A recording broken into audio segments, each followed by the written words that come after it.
I'm Ben Crane, 52 years old. I knew the company was finished the moment Brittany Hyen walked into her first all-hands meeting talking about disrupting legacy thinking.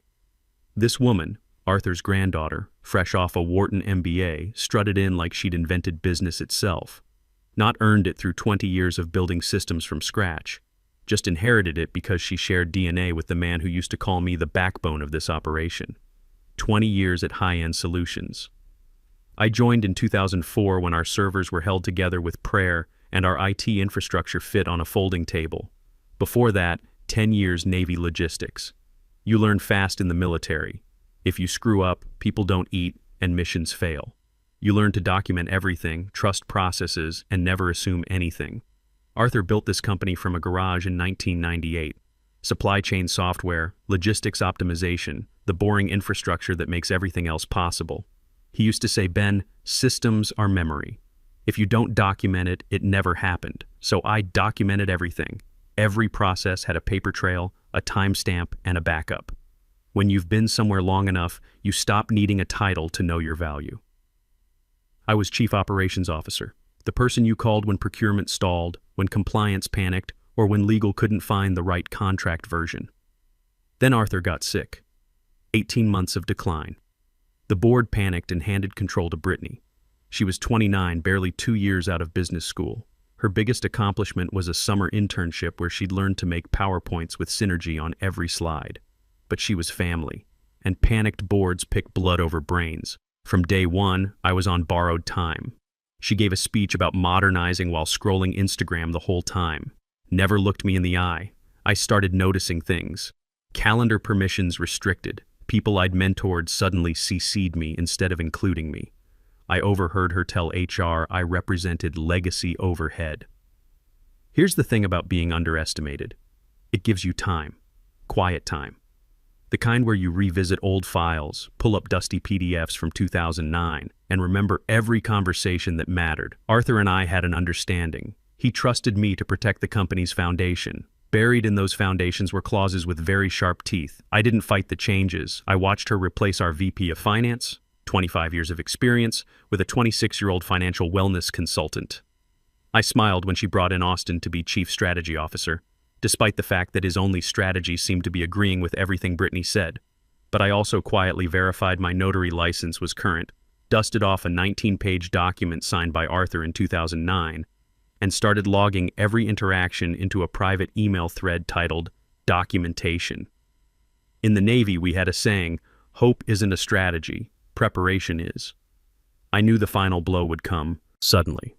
Brittany didn't do confrontation. She was to schedule a meeting at 7:30 a.m. and pretend it's routine type. So I waited. And while I waited, I made sure every piece of paper she'd never read was in order. Every clause she would have mocked had been verified. Every signature was notarized. I wasn't planning revenge. I was preserving structure. Because here's what they don't teach you in business school. The person who understands the foundation holds the power to shake the entire house. It happened at 7:59 a.m. on a Tuesday. Only someone who'd never worked a real job picks a time before most people have poured their first coffee. I was locking my car when the meeting invite popped up. Subject, quick sync. Location, HR conference room.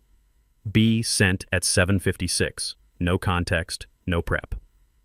Brittany was already there, sitting cross-legged like she was at Starbucks, sipping something green from a mason jar. Angela Brooks, our HR director, sat beside her looking miserable. Brittany didn't waste time. Ben, she said, like my name tasted wrong.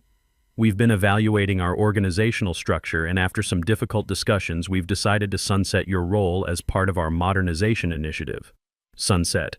Like I was spam she was emptying. We really appreciate your historical contributions, she continued. But we need adaptive leadership. Your approach reads very 2005, if I'm being honest. There it was. The ageism wrapped in corporate speak. I let the silence sit, then asked, what's the severance timeline? She blinked, probably expecting emotion. HR will handle details. This is effective immediately. I stood up, picked up my jacket, and walked out. The elevator took forever. Everyone pretended to stare at their screens. I got to my car. The clock had started. I deposited the severance check immediately. That timestamp mattered. Next stop, Patricia's office. My attorney. She'd worked with Arthur back in the day. The letter had been ready for 2 weeks. Just needed a signature. Patricia raised an eyebrow when she reviewed the clause citation. You really want to do this? It's not about what I want, I said. It's about what the charter requires. She nodded, signed, stamped, and slid it back. I called the courier service. Same-day delivery, signature required from Lisa Holbrook, General Counsel. No substitutes. I didn't go home. I sat in my car outside a coffee shop across from the office and watched. Watched Brittany leave an hour later, laughing with Austin about something. What she didn't know was that the envelope being delivered contained more than complaints. It was a formal notice of termination acknowledgement, executed per Section 4.8 of the 2009 Operational Reversion Agreement, a clause so old that most of legal had forgotten it existed. But I hadn't. I'd helped Arthur draft it. Back in 2009, Arthur was paranoid, terrified the board might someday pick family over competence. So we wrote safeguards, legal tripwires buried deep. The clause was simple. If I were ever terminated without full board approval and proper severance compliance, operational control would revert within 72 hours to the Founders Trust and to the appointee listed therein. Brittany had just pulled the pin on her own grenade. She didn't know it yet. The best part came an hour later. Brittany posted in the company Slack a GIF of a broom sweeping with the caption, "Making room for innovation." Someone reacted with a fire emoji. Another added clapping hands. I know because 3 people forwarded it to me. Loyalty doesn't always fade just because you're off payroll. From her office, used to be a supply closet until she remodeled it with mid-century minimalist vibes, she celebrated like she'd solved world hunger, ordered catered lunch for the team, poke bowls and kombucha, toasted my graceful transition while talking about removing friction. I wasn't surprised. Brittany had the emotional depth of a LinkedIn post. What I was counting on was her arrogance. The same arrogance that made her ignore the legal memo that hit her desk that afternoon. Probably went like this. Hey, legal flagged something about Ben's termination. Old governance stuff. Might need review? Brittany waved it off. We archived that clause years ago. Let them chase paper. But we hadn't archived it. I'd made sure of that. Every 3 years during compliance audits, I'd ensured the reversion clause stayed active. Recertified, renotarized. I had the PDF trail to prove it. Most of the current team wasn't around in 2009. They didn't know Arthur's paranoia ran deep. They didn't know I was the one who'd helped design that clause. Meanwhile, the courier crossed the city. The envelope contained my notarized execution notice, cross-referenced with charter documents, and Arthur's trust appointment directive. Dated, signed, filed with the state, unaltered. The language was precise. In the event that Lawrence Bennett Crane is involuntarily terminated without documented cause, and if said termination fails to meet severance and board notification standards outlined in Article 7.2, operational oversight shall revert to the Founders Trust within 72 business hours. They had no override. Arthur hadn't signed anything in 9 months. Brittany didn't know the clock was ticking. Didn't know the courier was 3 blocks away when she posted a TikTok from the office balcony, making space for what's next. Didn't know legal was already calling an intern to dig through archived governance binders, the physical ones nobody looked at unless I asked them to. At home, I pulled out a legal pad and wrote a timeline. 7:59 a.m., termination. 8:41 a.m., attorney review complete. 9:15 a.m., courier dispatched. 12:03 p.m., delivered, signed by Lisa Holbrook, paper trail, timestamps, emails, tracking confirmations, all within the window. That evening, 1-line email from Lisa.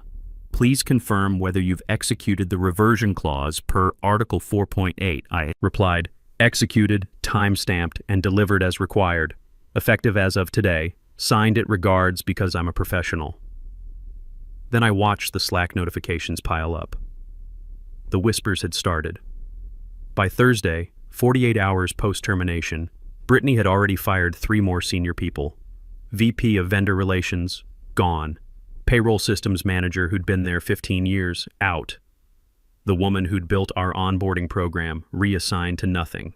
In their places, Brittany's crew. Austin, her consulting buddy who thought supply chain meant Amazon Prime. Taylor, who'd run a brand agency for 18 months and now had VP customer experience on LinkedIn. Harper, straight out of MBA school with zero industry knowledge, installed as head of innovation. Inside sources, people who still texted me, sent screenshots. Brittany's Morning Post. Legacy doesn't equal loyalty. We're building a future, not worshiping a past. Someone captioned it, "This is what happens when a TED Talk becomes CEO." From my home office, I watched the leaks roll in. Someone sent me a spreadsheet, projected cash flow for Q4. It had my formulas, my color coding, my notes. Brittany had just slapped a new header on top, optimized by BLH. The woman couldn't format a cell if you paid her in stock options. Then came Friday afternoon. I got an email from Lisa's office. Subject, document review, urgent. Inside, a meeting request for Monday morning, board of directors, full attendance required. The clause had been found. I didn't reply immediately. Let them sit with it over the weekend. 20 years in logistics taught me one thing. Preparation beats reaction every time. By Friday night, word was spreading inside Haiyan. Nothing loud, just whispers. Someone from product asking around for a copy of the founder's charter. Someone from legal calling and sick pending document clarification. One IT analyst apparently told Austin the vibes were concerning after being asked to sign off on a platform migration with zero testing. I spent the weekend reviewing my documentation. Every email, every timestamp, every notarized signature. The 2009 clause. Arthur's trust directive. The compliance audit trail showing continuous recertification. Everything was in order. Sunday evening, I got a call from Patricia. "They're scrambling," she said. "Lisa's office called me twice asking about the clause validity." And I told them it's ironclad. Arthur signed it. "You're named in the trust. Board never voted to override. It's active." "Good. Ben, are you sure about this?" "Once they confirm it Monday, there's no going back. I've been debriefed from worse situations. I can handle this." She was quiet for a second. Arthur would be proud. Arthur knew what he was doing when he wrote that clause. I hung up and opened a beer. Not celebration, just acknowledgement. The 72-hour window would close Thursday morning at 8 a.m. By Monday, the board would know. By Tuesday, Brittany would panic. By Wednesday, the lawyers would confirm there was no escape. By Thursday, I'd be sitting in her chair, not because I wanted revenge, because the charter demanded it, because Arthur had built protections into this company's DNA that couldn't be erased by an MBA and an Instagram following. The clock was ticking, and Brittany still thought she was winning. The Monday board meeting was supposed to be routine. Q3 slides, performance metrics, the usual corporate theater. Instead, it turned into the sound of ice cracking. Brittany opened with a standing presentation, literally standing, as if height made her revenue dip look strategic. She wore a blazer and jeans like she thought she was Steve Jobs. "Team," she said, pacing, "we're transforming. No more institutional drag, no more legacy resistance. We're lean, agile, Haiyan 2.0. The board members smiled politely. Lisa Holbrook didn't smile. She was flipping through a thick folder like someone looking for a bomb. She stopped halfway through and went completely still.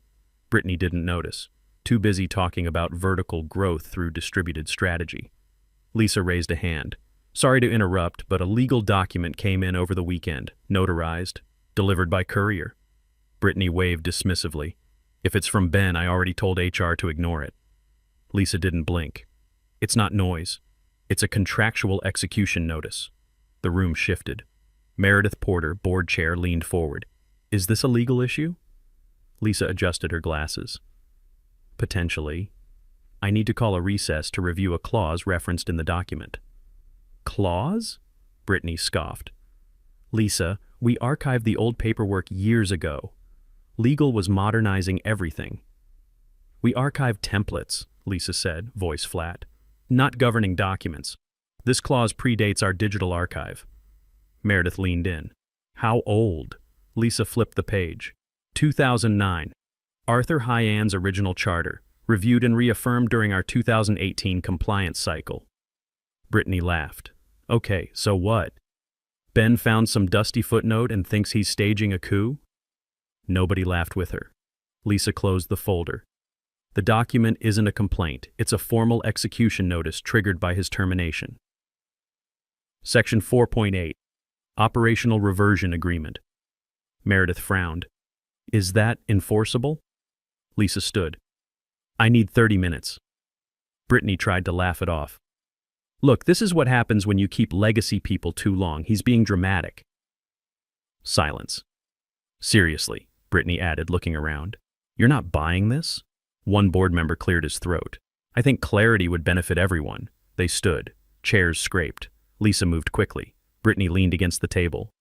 This is exactly why I made the change. Dusty clauses holding us back. But even she looked uncertain now. The room felt different when they reconvened. Colder. Brittany came back 5 minutes late, iced matcha in hand, trying to look calm. The cracks were showing. Lisa returned with 2 additional folders, one red, one black, and the expression of someone who'd just found a loaded gun. Meredith wasted no time. Lisa, your findings? Lisa remained standing. The clause in Section 4.8 is valid. Reaffirmed in 2018, certified by Arthur Hyan and 2 prior board members.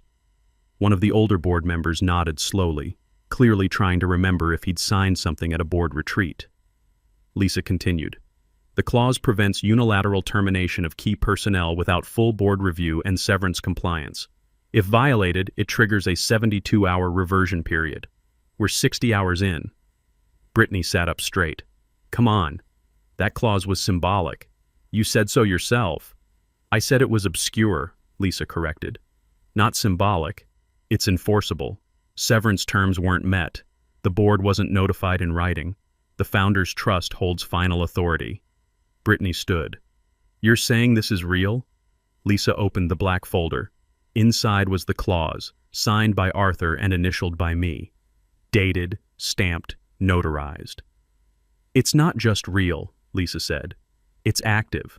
If we don't find a reversal within 12 hours, operational control reverts to the appointee listed in the trust. Brittany scoffed. Arthur hasn't updated that trust in years. You think he even remembers what he wrote? Doesn't matter, Lisa said. The trust has legal standing. Brittany paced. No. This is insane. You can't undo a CEO because someone found old paperwork.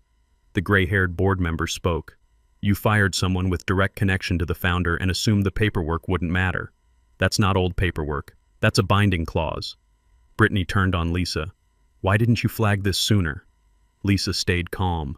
I emailed you a week before his termination suggesting a legacy document audit.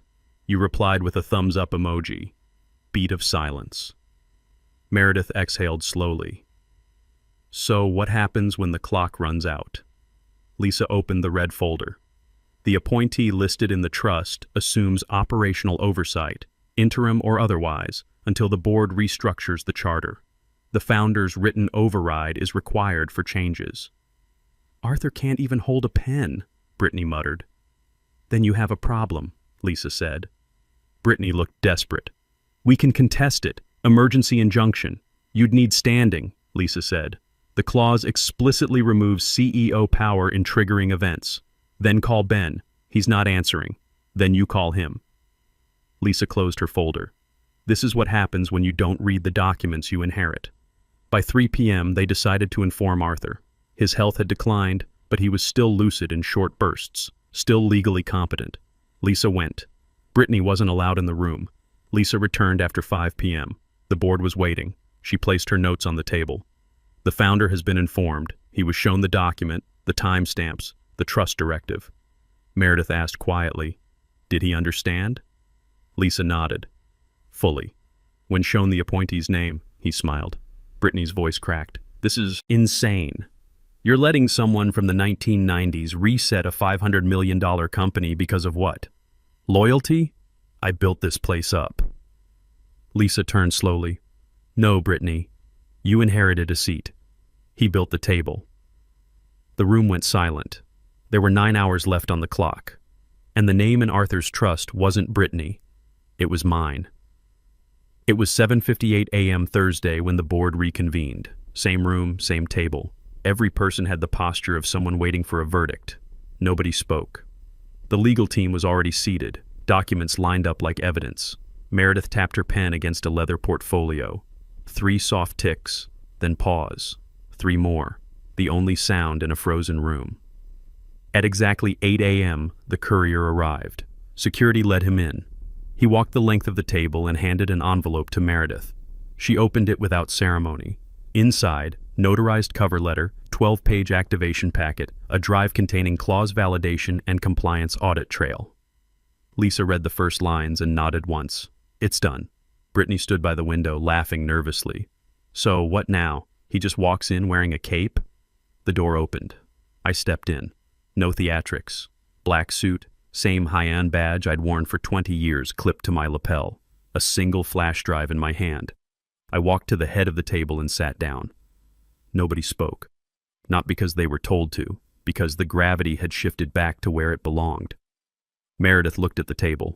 Lawrence Crane has assumed operational oversight under Section 4.8 of the Operational Reversion Agreement. Effective immediately. She turned to Lisa. Legal concurrence? Lisa nodded. Clause executed. Chain of command has shifted. Meredith faced the room. Motion to acknowledge and enter this change into governance record. All in favor? Hands rose, one by one. All opposed? Nobody moved. Brittany cleared her throat. You can't be serious. You're just handing him the keys? This is my company. I didn't look at her. I connected my flash drive to the port and waited as the screen came to life. A company-wide message populated the dashboard. Title, Steady Hands, Clear Direction. Below it, a simple paragraph about continuity, integrity, and respect for the values Arthur built on. It didn't need my name. Everyone already knew. Security entered the room without a word. Don't bother, Brittany said, voice brittle. I'll go. She turned to me. You really think you won? I finally looked up. Not smug, not cruel, just calm. The way the sun rises exactly when it's supposed to. Brittany, I said quietly. Nepotism works fine until it hits the charter. She froze. I stood, walked over, and handed her a single sheet of paper. Her separation agreement. Already prepared, already signed by the board. As she took it, I leaned in slightly. Just enough for her to hear. Experience doesn't expire, I said. It compounds. She stared at the paper for a long moment, then walked out. The door closed behind her. I turned back to the board. First order of business. I'm reinstating the 3 senior staff members terminated without cause last week. VP of Vendor Relations, Payroll Systems Manager, Onboarding Director. HR will process reinstatements by end of day. Meredith nodded. Noted. Second, Austin Reed, Taylor Morgan, and Harper Sinclair are relieved of their positions effective immediately. We'll conduct a proper search for qualified replacements. Lisa made notes. Third, I want a full audit of all decisions made in the last 60 days. Vendor contracts, platform changes, personnel moves. Anything that wasn't run through proper channels gets reviewed. One board member spoke up. What about the rebrand initiative? Shelved. We're not Haiyan 2.0, we're Haiyan. Same company Arthur built. We just remember who we are now. Meredith looked around the table. Any objections? Silence. Then we're adjourned. Ben, welcome back. I didn't celebrate. I went to my old office, now stripped of Brittany's minimalist redesign, and started making calls. First call, our VP of Finance who'd been forced out. Tom, it's Ben. I need you back. Today if possible. He was quiet for a second. I heard what happened. Wasn't sure it was real.